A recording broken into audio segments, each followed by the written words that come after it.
쉐키나가 뭐냐? 하나님의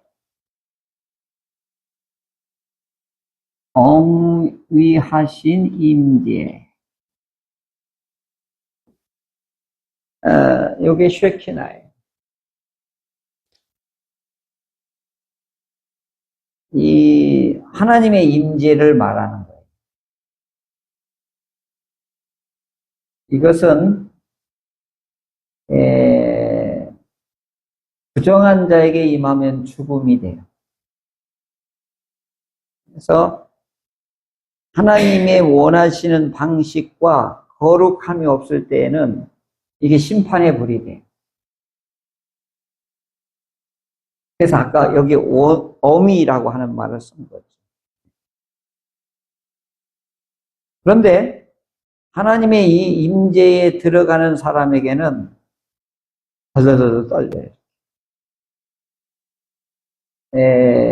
내가 떨고 싶어 떠는 게 아니에요. 그냥 꼬꾸라지는 거예요. 그냥 너무너무 이 경외감이 깊어가지고, 이제 그 성경에 얘가 쭉 있는데, 이사야 선지자는 이 쉐키나의 영광을 보고 거의 나는 죽었다 이렇게 얘기해요. 아, 나는 죽었다 이렇게. 이게 굉장히 강렬한 거예요. 그러니까 이제 핵폭탄이 무서운 게 뭐냐면 번쩍하는 불인데요. 그 순간 보면 다 녹아버려요. 하나님의 영광을 이제 목도한다라고 하면 이거보다 더 센 거지. 그러니까 함부로 하나님을 만난다, 하나님을 뵌다? 큰일 날 일인 거예요. 그래서 앞서 경험했던 분들은 하나님 앞에 나아간다는 것은 잘못하면 죽는 일이기 때문에 함부로 이걸 꺼내지를 못하는 거예요. 근데 이제 이도 그럴 것이 이 구약 성경은 전능하신 하나님을 만나 뵀던 분, 그분의 음성과 그분의 메시지와 그분의 구체적인 인격적인 이런 만남과 앞으로 되어질 일들을 언약과 예언을 들었던 사람들이 기술해 놓은 거란 말이에요. 경험했던 분들, 그게 이제 경전이 된 거죠. 성경이 된 거죠. 그래서 그분이 앞서 경험한 분들을 통하여 오늘 하나님이 어떤 분인가를 오늘 우리들이 읽고 듣고 깨닫고 그러면서 그분들과 함께 하나님을 섬기게 된 거지.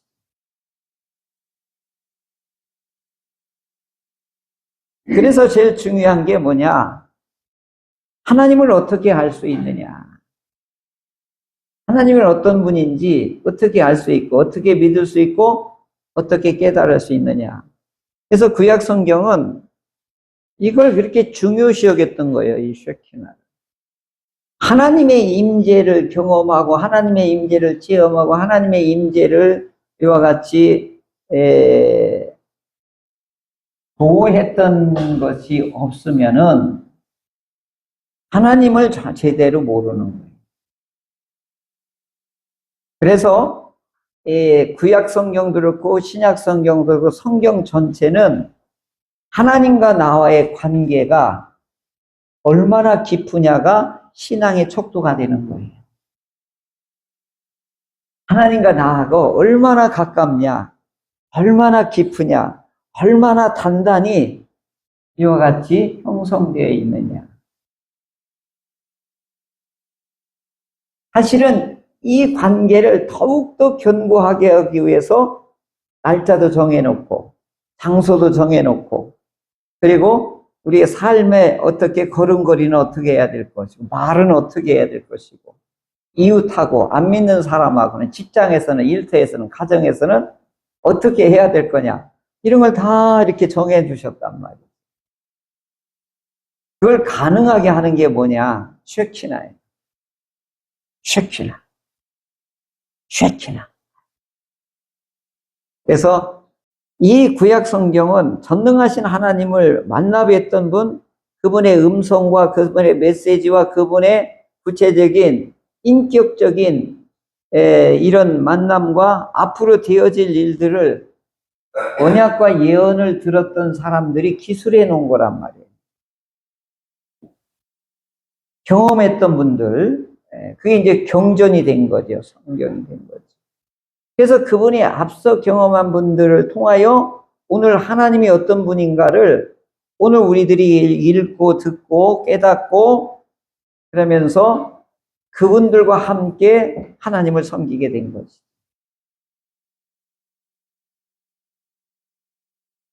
그래서 제일 중요한 게 뭐냐? 하나님을 어떻게 알 수 있느냐? 하나님은 어떤 분인지 어떻게 알 수 있고 어떻게 믿을 수 있고 어떻게 깨달을 수 있느냐? 그래서 구약 성경은 이걸 그렇게 중요시 여겼던 거예요. 이 쉐키나.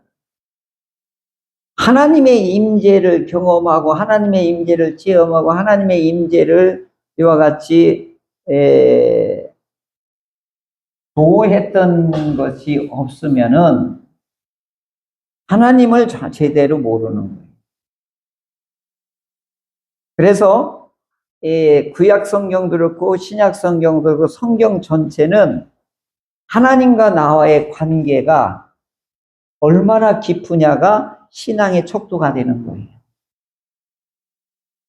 하나님과 나하고 얼마나 가깝냐, 얼마나 깊으냐, 얼마나 단단히 이와 같이 형성되어 있느냐. 사실은 이 관계를 더욱더 견고하게 하기 위해서 날짜도 정해놓고 장소도 정해놓고 그리고 우리의 삶에 어떻게 걸음걸이는 어떻게 해야 될 것이고 말은 어떻게 해야 될 것이고 이웃하고 안 믿는 사람하고는 직장에서는 일터에서는 가정에서는 어떻게 해야 될 거냐 이런 걸 다 이렇게 정해 주셨단 말이에요. 그걸 가능하게 하는 게 뭐냐? 쉐키나예요. 쉐키나. 그래서 오늘은 제목이 뭐죠? 쉐키나. 침묵 속의 영광이라고 하는 제목을 가지고 하나님의 은혜를 이제 보도록 하겠습니다. 시편 88편은 가장 슬픈 시편이에요. 150편 중에 이보다 더 슬픈 시는 없어요. 왜 그러냐? 이 쉐키나가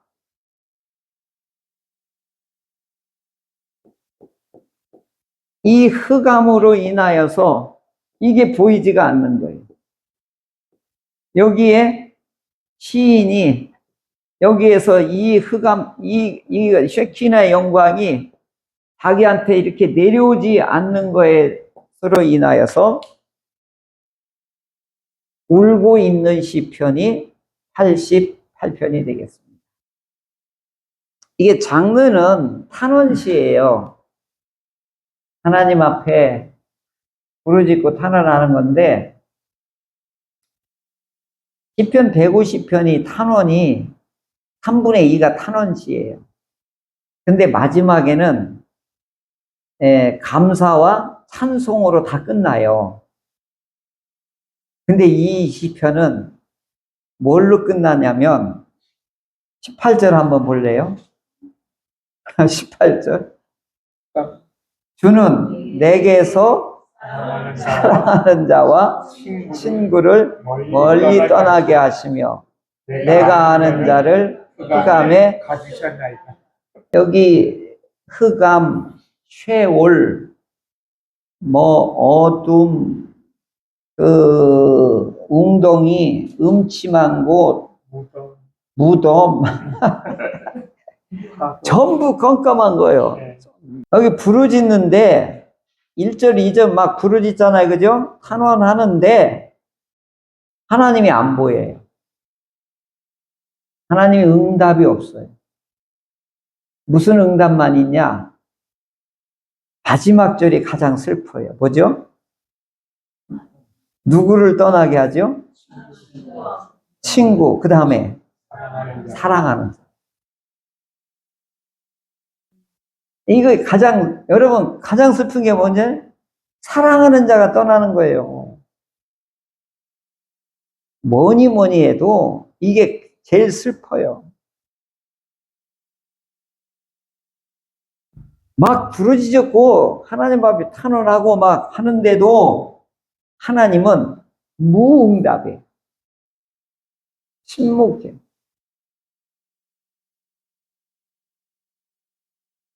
그러니까 이 흑암이라고 하는 단어가 이게 공통점인데요. 마으샤크라고 하는 단어를 여기서 쓰는데 쉐올은 아니에요. 음부는 아니라고요. 나는 이미 나의 영혼은, 나의 생명은, 나의 삶은 여기에 갇혀 있다. 그래서 내가 하나님 살려달라고, 구원해달라고 그렇게 애를 쓰는데도 하나님은 끔찍도 안 하십니다. 더군다나 사랑하는 친구, 사랑하는 자를 다 먼저 떠나가게 하고 또 그 사람들이 나를 뭐라고 하느냐면 나를 나쁜 사람이라고 그렇게 비난하고 그렇게 나의 상처에, 나의 슬픔에, 나의 아픔에, 나의 고난에 거기다 소금을 치고 있습니다.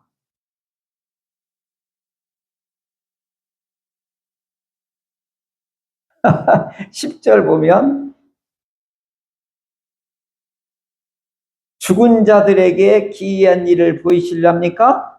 유령들이 일어나 주를 찬송하리까? 나를 왜 이렇게 어렵게 만드십니까? 아! 이게 깍깍 소리를 내는 거예요. 하나님이 있으면 나와보라. 이런 거예요. 이게 글로 써서 그렇지, 이게 토설하는, 악을 쓰는 서럽고, 그리고 이 절규를, 한다라고 하면, 뭉크 그림 있죠? 절규. 그렇게 표현하면 맞는 것 같아요. 곤란으로 말미암아 내 눈이 멀고 여호와여 내가 매일 주를 부르며 주를 향하여 나의 두 손을 들었는데 유령들이 나와서 찬송하게끔 해야 됩니까? 왜 침묵하십니까?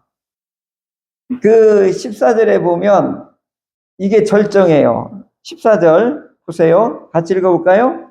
여호와여 어찌하여 나의 영혼을 버리시며 어찌하여 주의 얼굴을 내게서 숨기시나이까. 아멘. 이거 어디서 많이 듣던 거 아니에요? 그 예수님 십자가 상에서 엘리 엘리 라마 사막다니, 이 내용에 이게 지금 어찌하여 나를 버리셨습니까? 그죠? 주의 얼굴을 숨기셨느니까? 왜 대답이 없으십니까? 왜 나를 이렇게 이 죽음에 이런 곤란에다 나를 처박아 놨습니까? 하나님 어디 있습니까? 지금 이런 절규예요. 이게 고급스럽게 시 형식으로 이렇게 써서 그렇지, 한국 사람이랑 오늘 우리라고 하면 하나님 있으면 나와보시오. 하나님 내가 믿었는데 이게 뭡니까? 하나님 있다면 나를 왜 이렇게 버려두십니까? 저 원수들은 막 득세를 하고 저 이방인들은 우리 성전을 불태우고 나라를, 우리 처자식을 다 죽이고, 하나님 어디 있습니까? 내가 믿어야 됩니까? 말아야 됩니까? 이 절규를 지금 하고 있는 거예요. 이 내용 하나만 봐도 어디 하나 좋은 구석이 하나도 없어요. 그죠? 그래서 어떤 구약학자가 이렇게 표현했어요. 150편 중에 가장 슬픈 시다. 시편에는 지금 이 88편 같은 경우는 극심한 고난과 역경을 만났을 때 여기를 읽으면 되는 거예요. 그렇지 않겠어요? 이분하고 나하고 심정이 너무 똑같다. 근데 이분이 이렇게 하나님께 토설을 하는구나. 그럼 이걸 읽으면 아멘이 절로 되는 거예요. 동감이 되는 거예요, 이렇게. 그래서 시편 88편에 이렇게 써놓으면 돼. 그 위에 타이틀에다 가장 슬픈 시편. 그렇게 써놓으면 나중에 이렇게 뒤적거리다가도 오늘 설교한 거 다 잊어버릴 수 있어요. 근데 거기다 기록해 놓으면 뒤 이렇게 쭉 하다가 이 시편이 가장 슬픈 시라고 그랬지. 그러면 또 어려움에 놓일 때는 또 읽을 수 있지 않겠어요? 그리고 이분이 이렇게 토설하고 이분이 막 절규하고 이분이 막 이렇게 하나님 앞에 떼를 쓰는 이유는 뭐예요? 경건한 자가 왜 고난을 당해야 돼요? 이게 무슨 얘기예요? 의인, 믿는 자, 이걸 경건한 자, 표현은 다 다르지만 왜 하나님을 믿는 사람이 왜 이런 처절한 이런 고난을 당해야 됩니까? 이 문제를 지금 하나님 앞에 토설하는 거예요. 탄원하는 거예요. 왜 우리 기도할 때 그러잖아요. 하나님, 내가 하나님을 믿는데 나를 왜 이렇게 어렵게 하십니까? 우리 기도 이런 기도 하잖아요. 이런 기도 안 하는 사람은 하나님하고 상관없이 살아가는 거예요. 하나님 없이 상관없이 사는 사람은 자기가 인생을 다 책임져. 죽음까지도 자기가 거두고 다 책임을 져야 되는 거예요. 이 사람처럼 미련하게 살아가는 건 없는 거예요. 전능하신 하나님께 맡겨버리면 되잖아요. 그렇잖아요. 귀중품일수록 하나님께 맡겨야 돼요. 그래서 쉼을 얻는 거죠. 그러니까 놀 줄을 알아야 쉴 줄을 안다. 그 원리가 매우 중요해요. 신앙에는 놀 줄을 알아야 돼요. 놓을 줄을 알아야 쉴 줄을 아는 거예요. 한번 따라 할래요? 놓을 줄을 알아야 쉴 줄을 안다. 이건 진리예요. 예수님이 우리에게 그렇게 말씀하신 거거든요. 믿으라 한 얘기는 뭐예요?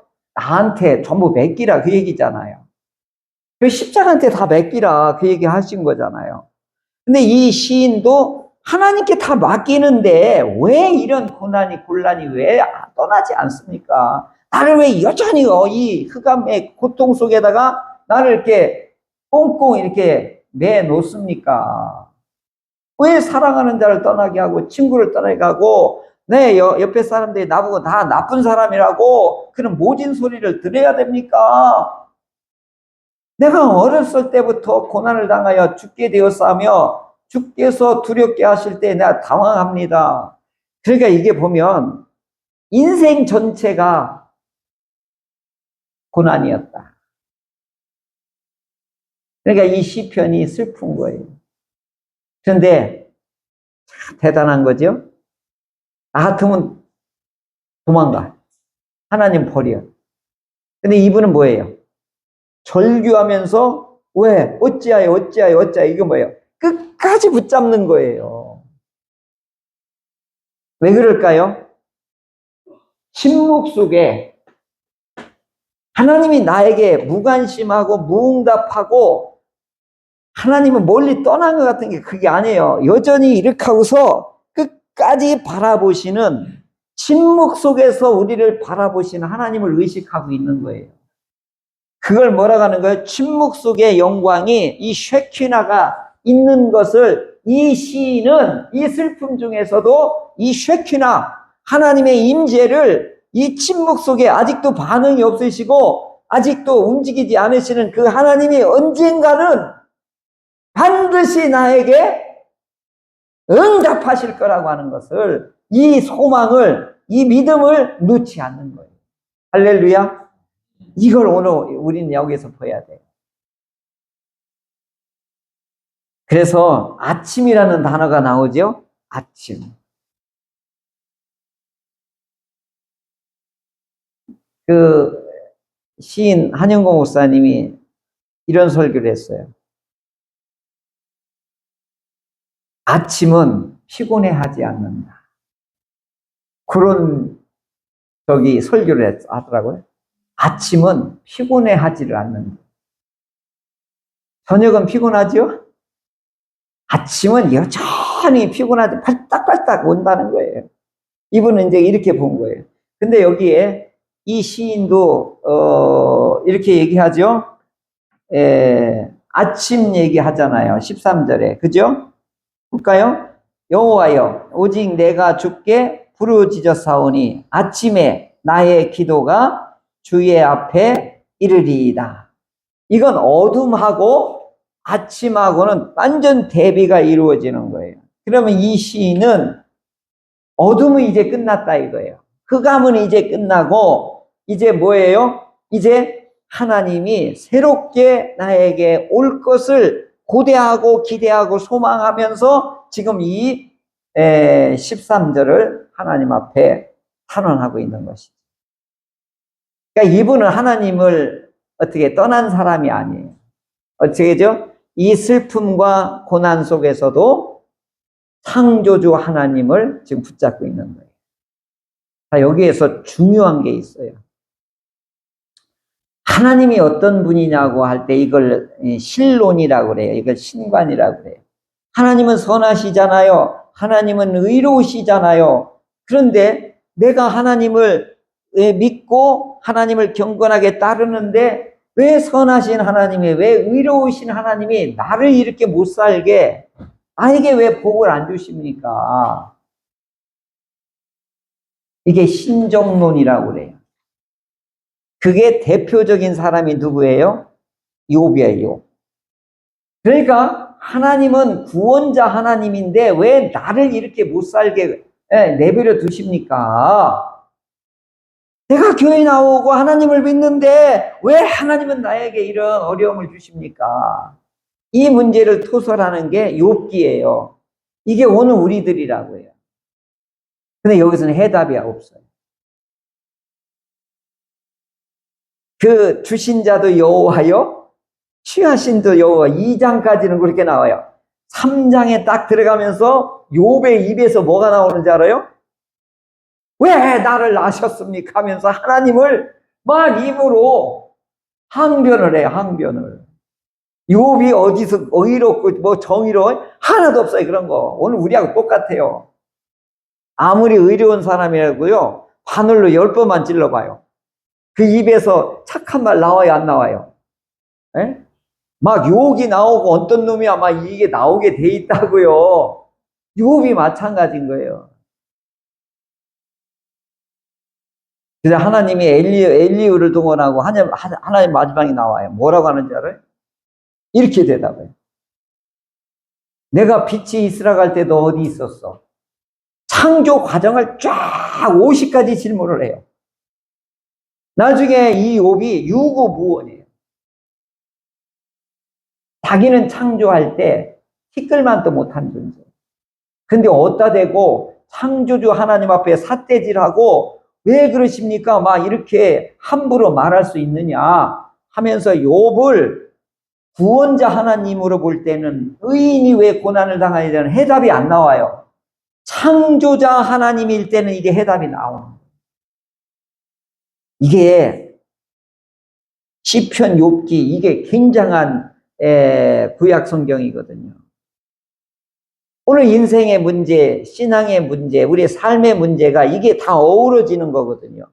의인이 고난당하는 거, 예수 믿는 사람이 고난당하는 거, 구원론으로 해결하지 말라 이거예요.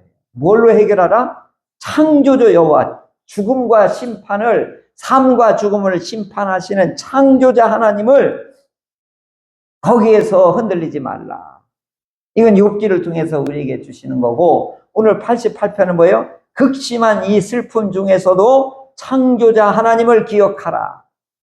지금 이분은 끝까지 창조자 하나님을, 구원자 하나님 앞에는 어찌하여 하지만 창조주 하나님 앞에서는 어떻게 해요? 가소곳하게 무릎을 꿇는 모습을 볼 수가 있습니다. 자, 오늘 우리 삶과 현장 속에서, 우리의 믿음과 삶의 현장에서 이런 어려움이 있을 때 우리는 이 시편의 기자처럼 얼마든지 토설하고 부르짖고 하나님 앞에 이와 같이 탄원할 수 있습니다. 그럼에도 불구하고 그것이 속히 내게 환경이 바뀌고 변화가 안 일어난다 할지라도 창조주 하나님을, 항상 염두에 두고 그 창조자 하나님께서는 반드시 흑암을 이제 제끼시고 아침을 돌려주시는 그 창조주 하나님의 전능하신 힘을 우리 모두가 굳게 바라보며 믿고 우리 처지 형편을 이기시는 귀한 성도 여러분들이 되시기를 주님의 이름으로 축원합니다.